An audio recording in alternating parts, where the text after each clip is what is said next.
જે એક બ્રાન્ચ 10 કોઈ આ બેંકની સ્થાપના થયેલી 11,700 રૂપિયાનું શેર ભંડોળ અને આજે 208 બ્રાન્ચ અને 10,700 કરોડનું શેર ભંડોળ તેમજ એગ્રીકલ્ચર ધિરાણ આપણું છે. પણ આપણે સૌથી મહત્વ એગ્રીકલ્ચર એટલે કે ખેડૂતલક્ષી ધિરાણને આપણે મહત્વ વધારે આપીએ, કારણ કે આપણી બેંક એ દરેક ગ્રામ્ય કક્ષાએ દરેક સેવા સહકારી મંડળી થ્રુ આપણે જોડાયેલા ખેડૂત સાથે ડાયરેક્ટ જોડાયેલા હોય છે. આજે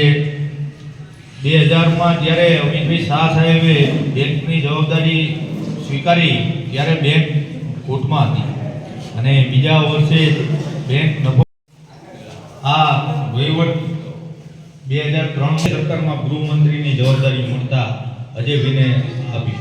અને અજયભાઈ શાહ સાહેબ ચેરમેન અને ડિરેક્ટરોના અથક પ્રયત્નથી આજે 208 બ્રાન્ચ અને 101 કરોડના નફા સાથે એશિયામાં ડિસ્ટ્રિક્ટ બેંકમાં આપણે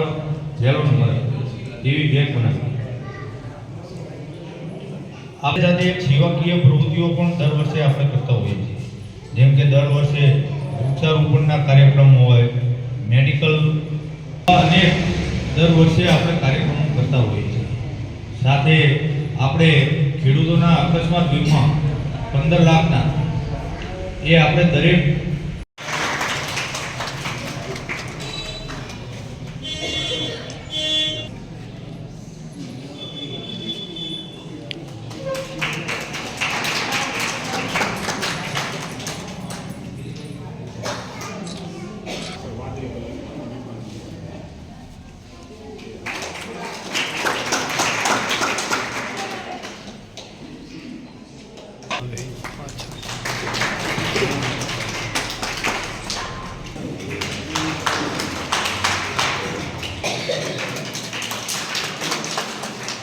જોજો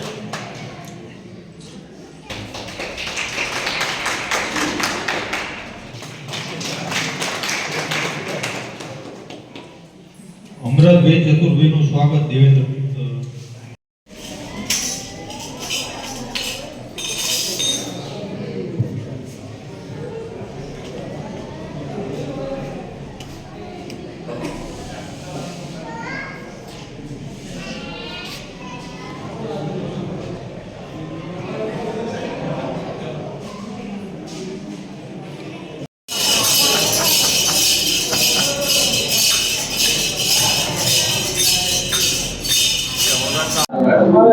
અમદાવાદ ડિસ્ટ્રિક્ટ કોઓપરેટિવ બેંકને 100 વર્ષ પૂર્ણ થતા સ્વર્ણિમ શતાબ્દી મહોત્સવનું જે ઉજવણી ચાલુ છે તેના અનુસંધાનમાં ચેરમેન સાહેબ અને ડિરેક્ટર શ્રી દ્વારા આજે માંડલ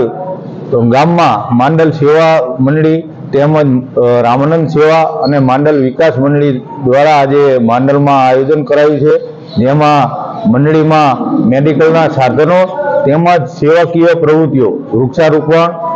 મેડિકલ કેમ્પનું આયોજન તેમજ સ્કૂલોમાં ચંપલ વિતરણ અને બાલ મંદિરમાં બિસ્કિટ અને વિતરણ વગેરેનો આજે કાર્યક્રમ રાખેલો છે, જેમાં અમે બેંક એક સેવાકીય પ્રવૃત્તિ પણ 100 વર્ષ પૂર્ણ થતાં આજે કરવા જઈ રહ્યા છીએ. આજે આ પ્રસંગે ડિરેક્ટર હાજર છે, સાથે બેંકનો સ્ટાફ અને મંડળી તેમજ ગ્રામજનો પણ આજે મોટી સંખ્યામાં અહીંયા મેડિકલ કેમ્પમાં હાજર છે.